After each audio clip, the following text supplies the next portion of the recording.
नमस्कार, सुप्रभात. शिक्षण केवळ ज्ञान देत नाही, तर विचार करण्याची, समजून घेण्याची आणि कठोर परिश्रम करण्याची क्षमता देखील देते. आपापल्या क्षमतेनुसार आपण मिळवतो, खूप काही मिळवतो, अधिकाधिक मिळवतो. पण शेवटी मिळवलेलं आपण किती टिकवून ठेवू शकतो, यावरच खऱ्या अर्थानं आपली क्षमता सिद्ध होते.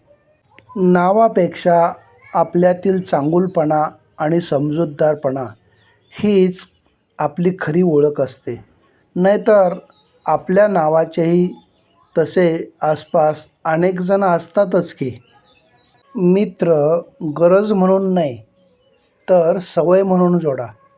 कारण गरज संपली जाते, पण सवयी कधीच सुटत नाहीत.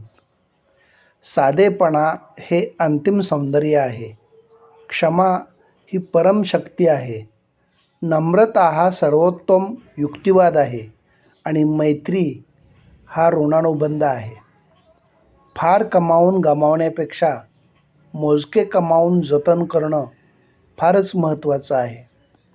वेळ आणि नशीब दोन्ही परिवर्तनशील आहेत. म्हणून चांगल्या वेळी अभिमान आणि वाईट वेळी चिंता करू नका. दोन्ही बदलणार आहेत. असा कोणताच माणूस नाही की त्याच्या आयुष्यात समस्या नाहीत आणि अशी कोणतीच समस्या नाही की जिला उत्तर नाही. धन्यवाद.